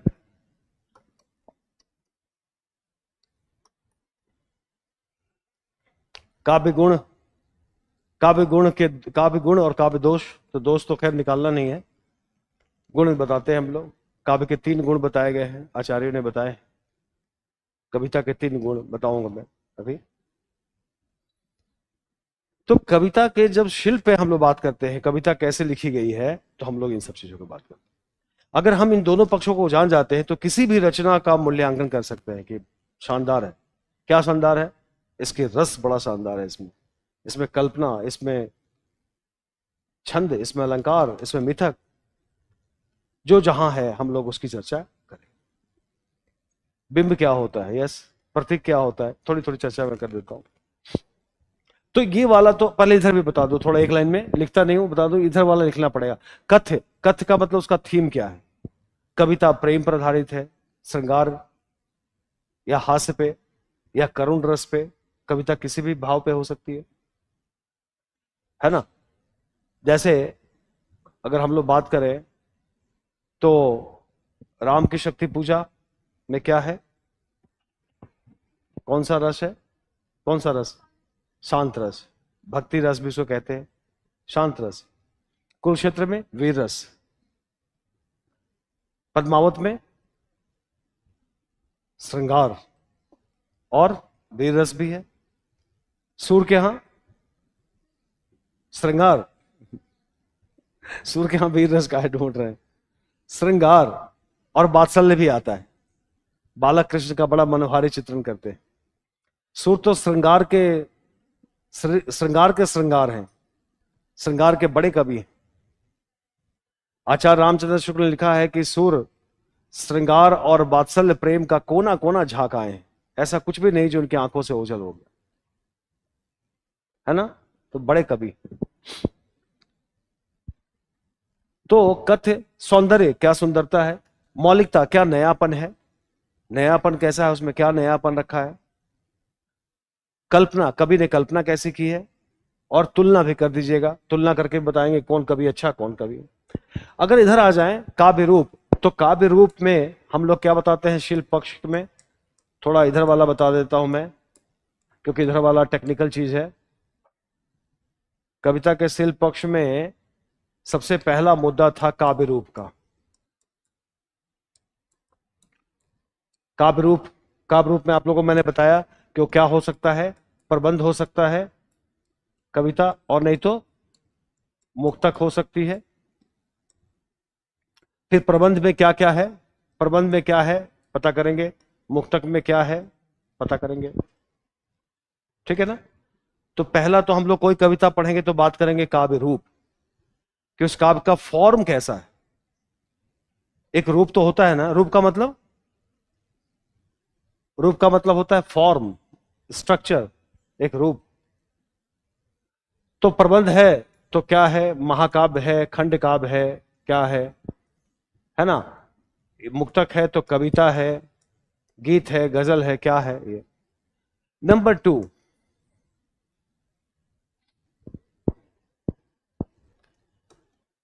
चलिए मैं इसको, ठीक है ना। नंबर 2, भाषा शैली, कविता की भाषा कैसी है।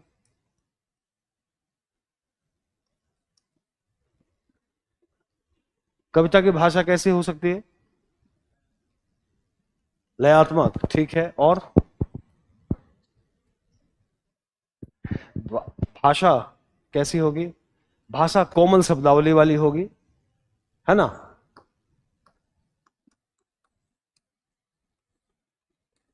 कोमल शब्द,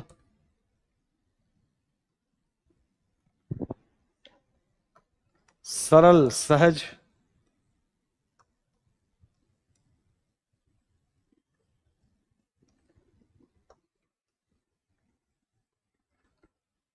अच्छा भाषा में बहुत सारी हम लोग बातें कहते हैं। भाषा व्यंजनात्मक है,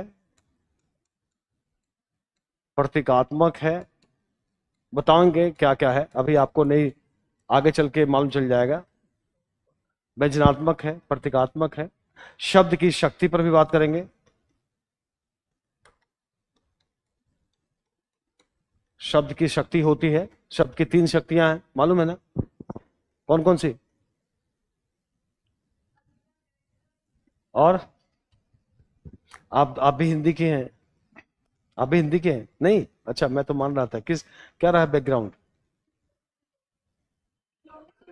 इकोनॉमिक्स और ज्योग्राफी। लक्षणा, यस, लक्षणा, अभिधा, लक्षणा, व्यंजना,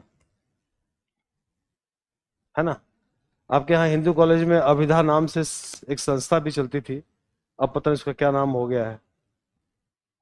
अभिधा साहित्यिक नाटक वगैरह होता था अभिधा के नाम से, एक साल में गया भी था। क्या?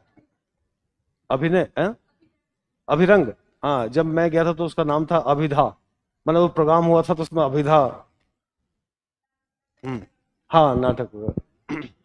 तो मैं उसमें एक बार भाग लिया था, मतलब ऐसे गया था बतौर गेस्ट। तो शब्द की शक्ति भी है, अभिधा, लक्षणा, व्यंजना, तो क्या है उसको भी जानना चाहिए, जानेंगे हम लोग, अभी नहीं, जब शब्द शक्ति बताऊंगा तब। उसमें शब्द शक्ति भी ऐड कर लीजिए, यहाँ यहाँ शब्द शक्ति भी ऐड कर लीजिए। वैसे आप लोग भूल जाएंगे, जब कविता पढ़ना था तभी तभी इसको बताना ठीक था। कविता पढ़ते के समय समय तक भूल जाएंगे, लेकिन नहीं, एक बार थोड़ा सा रफ आइडिया दे देता हूं कि बार बार मैं बोलूंगा रस है कहीं पढ़ाते हुए तो आप पकड़ लीजिएगा, छंद है, अभिधा है, लक्षणा है, व्यंजना है, तो आप पकड़ लीजिएगा। तो शब्द, जब भाषा के बारे में हम लोग बात करते हैं तो भाषा, गद्य में, वही गद्य की जब बात करेंगे तो कहेंगे भाषा मुहावरेदार है, चलती हुई भाषा है, बोलती हुई भाषा है ना। भाषा के कई तरीके से तारीफ करते हैं हम लोग। हाँ, व्यंग्यात्मक भाषा है, व्यंजनात्मक है, लक्षणात्मक है। तो ये भाषा के बारे में हम लोग बात करेंगे। इसके बाद क्या है, रस। रस आप लोग को पढ़ाया था, बताया था कि नहीं अभी? वहां बताया था क्या? अच्छा, कहाँ दिया था ऑन? अच्छा कॉलेज में, ओके आप अपना, मैं यहाँ का पूछ रहा था। अच्छा चलिए कॉलेज में पढ़ा। हम्म। हाँ नहीं, मैं मुझे लगा कि सर वहाँ, हाँ वहाँ एक क्लास में बताया था, वहाँ ये हो गया था। अच्छा ठीक है चलिए हम लोग तो रस, रस क्या है? रस क्या है? साहित्य की आत्मा, वो तो कहा है काव्य की आत्मा, बामन, आचार्य बामन ने कहा है।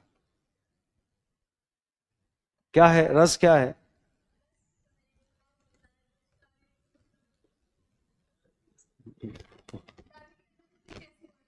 हाँ, उसको दिखाना हो तो कैसे दिखाएंगे? मतलब ये तो बात में हो गई, और मूर्त रूप में दिखाना हो कि रस, तो कैसे दिखाएंगे?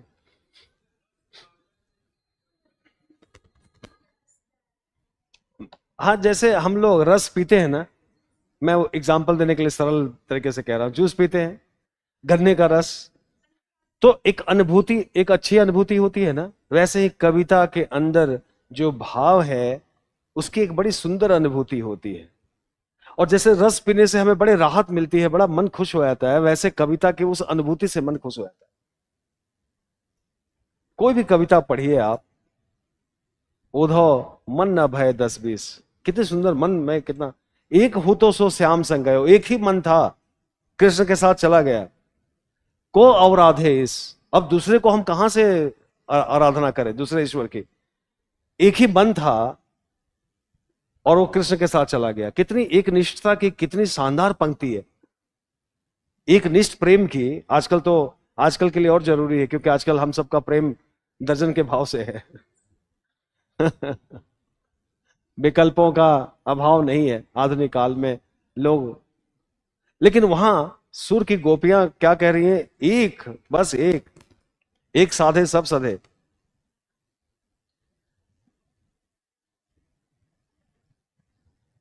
जिसने तुझको देखा वो मर ही गया, सूफियों ने लिखा है।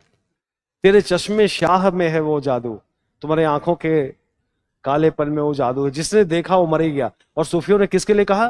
खुदा के लिए।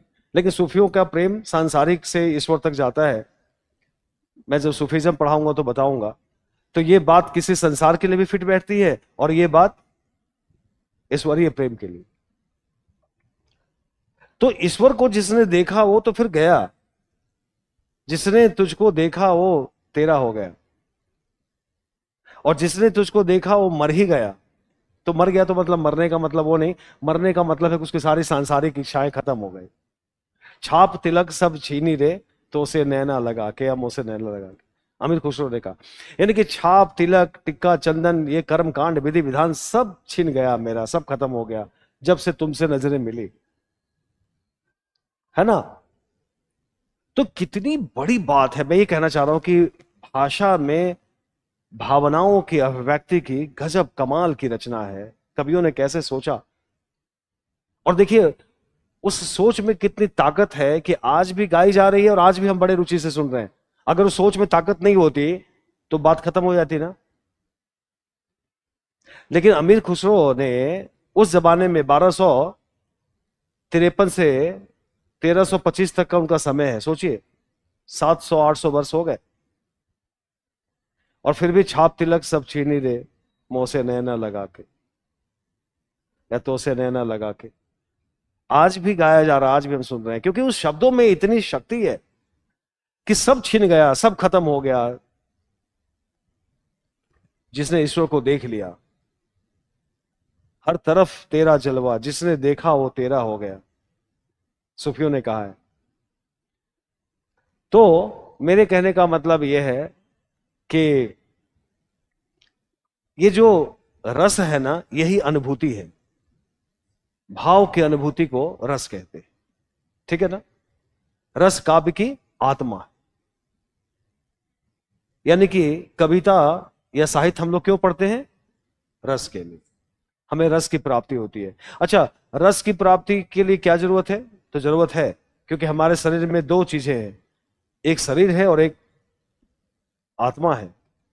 शरीर की खुराक तो हम दे देते हैं, खाते पीते हैं। आत्मा की खुराक, आत्मा खुराक साहित्य है, संगीत है।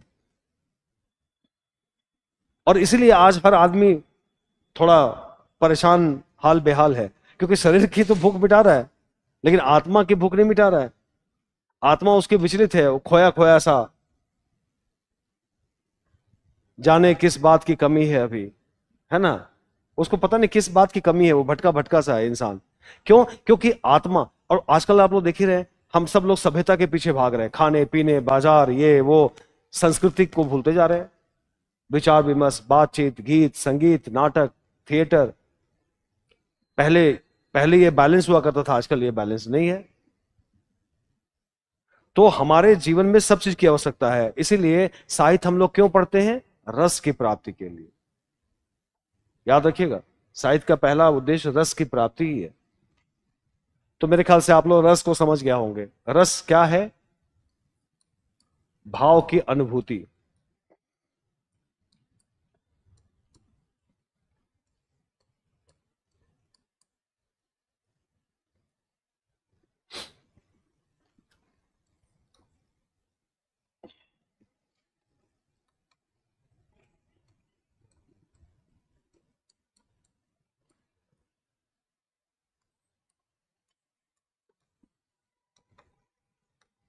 इसी को दूसरे शब्दों में क्या कहते हैं? आनंद।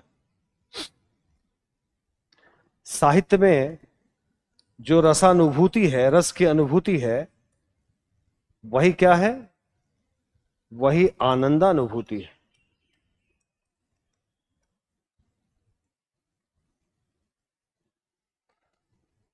जो रसानुभूति है वही आनंदानुभूति है। रस प्राप्ति के लिए ही हम लोग पढ़ते हैं, ठीक है ना।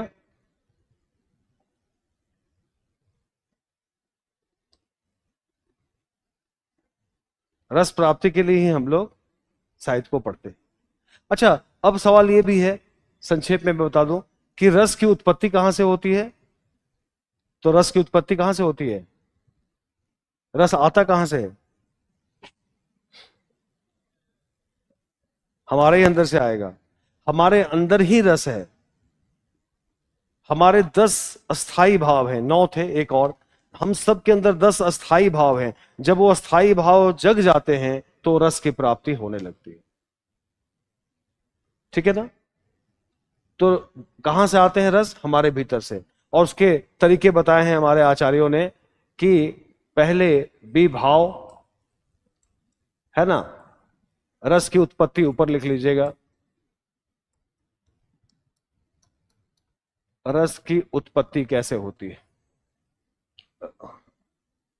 विभाव, विभाव के बाद अनुभाव, उसके बाद संचारी भाव, और फिर उसके बाद अस्थाई भाव जग जाते हैं, तो हमें उस रस की प्राप्ति होने लगती है। और अस्थाई भाव कितने हैं? पहले 9 थे, अब उसको 10 मान लिया गया है, और उतने ही रस है।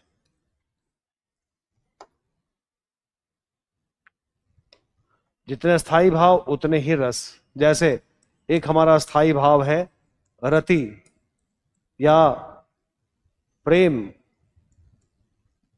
और इसका रस कौन सा है? और श्रृंगार के भी 2 पक्ष हैं, यस, संयोग और वियोग। कौन अच्छा है, संयोग की वियोग? साहित्य में वियोग को अच्छा माना गया है। प्रेम की कसौटी वियोग है, इसलिए प्राय साहित्य की प्रेम कथाएं वियोग में खत्म होती है, नायक और नायिका मिलते नहीं है। वियोग को प्रेम की कसौटी माना गया है, वियोग में ही प्रेम की पहचान होती है। तो मिलना महत्वपूर्ण नहीं है, बल्कि बिछड़ना, और बिछड़कर याद रखना, स्मृतियों में रखना। सूर की जो गोपियां हैं, राधा हैं, वो कृष्ण से बिछड़ गई हैं, लेकिन कृष्ण को कभी जीवन में भूलती नहीं।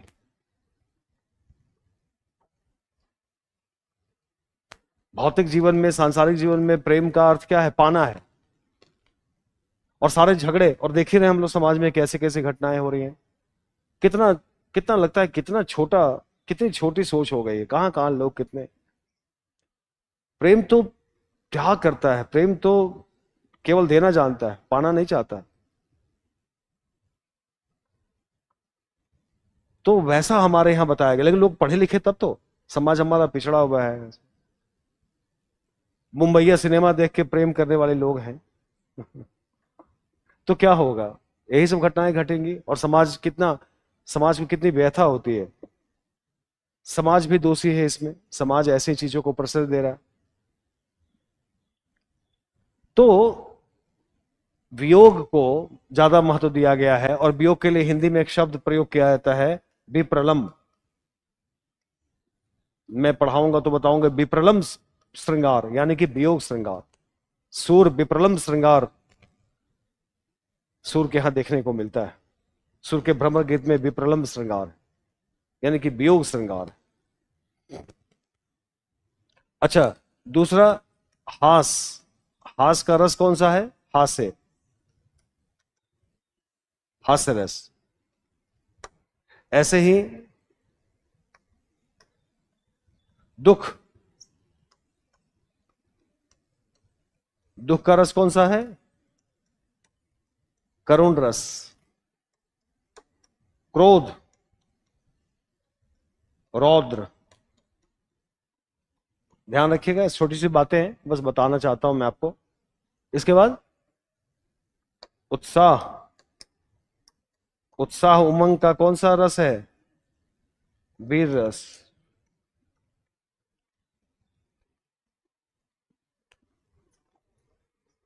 उत्साह उमंग उत्साह एक ही बात है।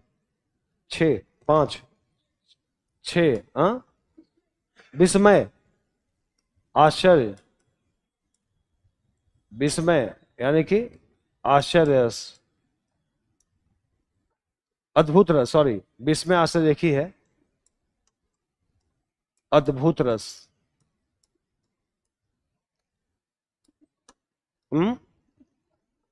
जुगुप्सा, या जुगुप्सा को दूसरे शब्दों में कहते हैं घृणा। रस कौन सा है? बीभत्स। बीभत्स रस। भय, भय का भयानक रस। वात्सल्य, वात्सल को लास्ट में रखते हैं क्योंकि यही लास्ट में जोड़ा गया है। निर्वेद, निर्वेद का रस है शांत, या उसी का दूसरा नाम है भक्ति रस।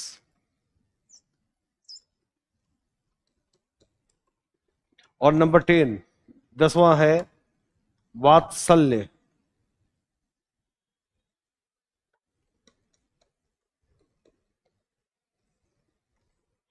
इसका रस है वात्सल्य।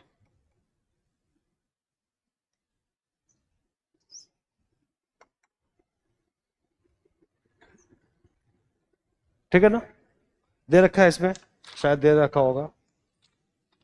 हम्म, अध्यात्म वही हो गया। हाँ, दे रखा है।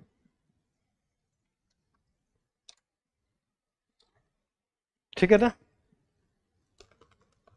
तो रस,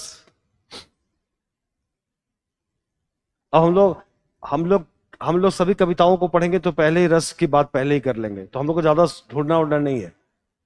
जैसे पद्मावत श्रृंगार रस की कविता है, वीर रस की कविता है, तो सारी कविताओं के बारे में पहले ही बात कर लेंगे। कोई रस उस बदलने वाला नहीं, एक बार पढ़ लीजिएगा, हमेशा याद रहेगा। जहां प्रेम है वहां श्रृंगार रस। कुरुक्षेत्र में लड़ाई झगड़ा है तो वीर रस।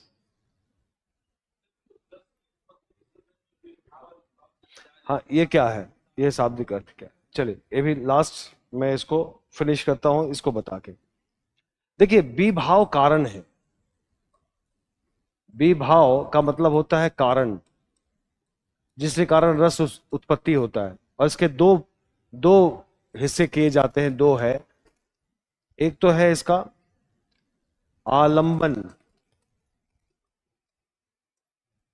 और दूसरा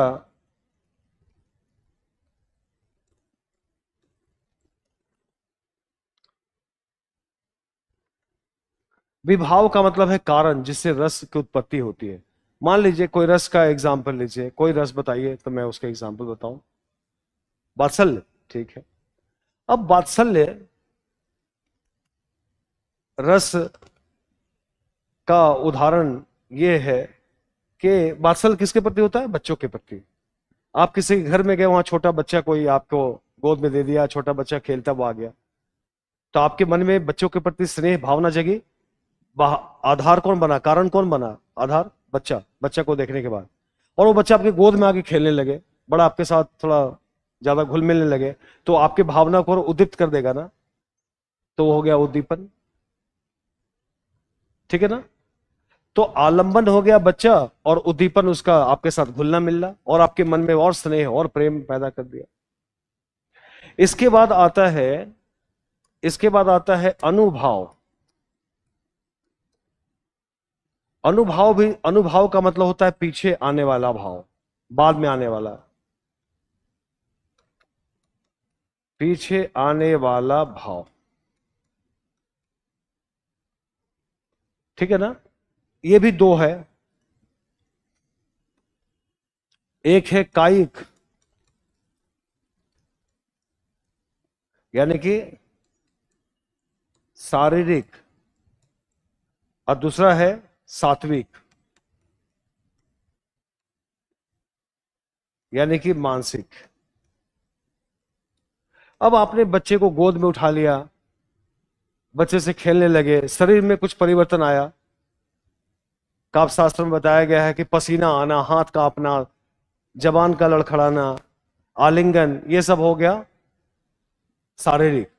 और मानसिक, मन में प्रेम की भावना, मन में कोई और भावना आपकी आ रही है ना।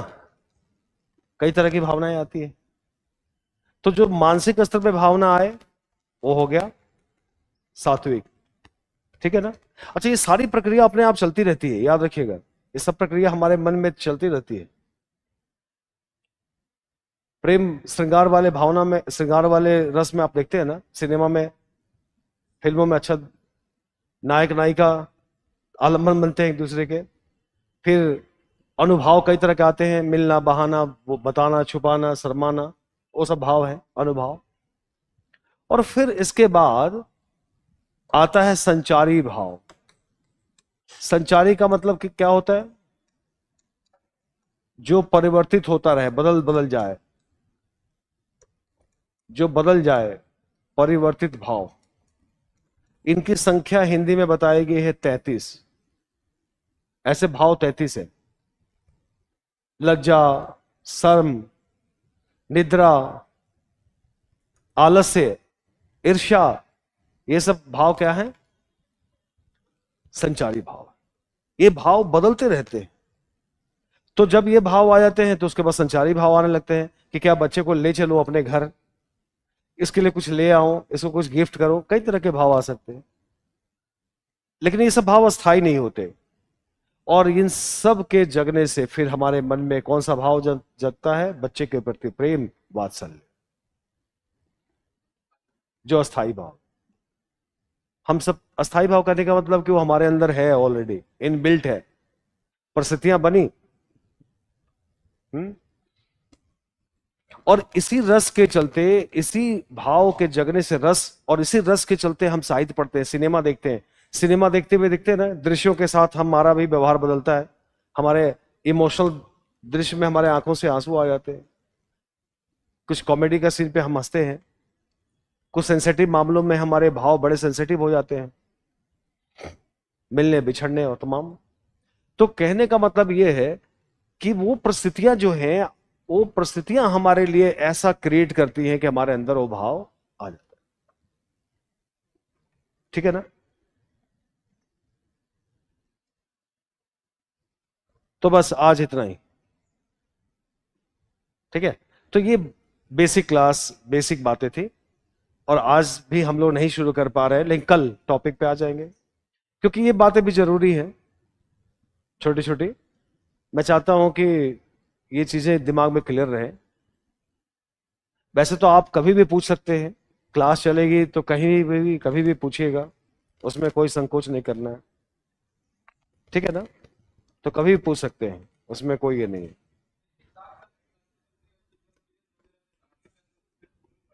बढ़िया से हो जाता है इसीलिए। हाँ, समझ बनेगी तो अच्छा रहेगा।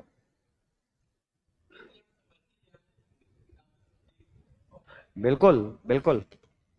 और हम लोग जब चीजों पे बात करेंगे तो और विस्तार में और बढ़िया से और करेंगे। थोड़ा तो मैं इसे तो मैं भी थोड़ा शॉर्टकट में ले जा रहा हूँ, लेकिन जब टॉपिक पाएंगे तो लेकिन हाँ, आपको पूछने की पूरी छूट है। जो भी आप पूछना चाहें, सवाल, क्वेश्चंस, कोई शब्द पढ़ते हुए कुछ मिला, क्योंकि कोचिंग का वाकई यही फायदा है कि आप टीचर से इंटरेक्ट कर सके। वरना सामग्री तो कितनी भरी पड़ी है, एआई भी है हमारे पास, चैट जीपीटी भी है, नोट्स से मार्केट भरा पड़ा है। लेकिन चीजों को बारीकी से, सूक्ष्मता से जानना बेहद जरूरी। ठीक है ना? तो चलिए आज के लिए इतना ही। ऑनलाइन वाले लोग, हाँ अच्छा एक मिनट, सुनील वर्मा ने पूछा नज्म क्या है। उर्दू में कविता को नज्म कहते हैं। ठीक है ना, याद रखिएगा। उर्दू में कविता को नज्म कहते हैं। नज्म का मतलब है कविता।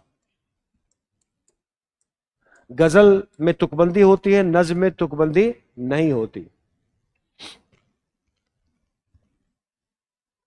नज्म यानी कविता, मुक्त भाव की रचना को नज्म कहते हैं।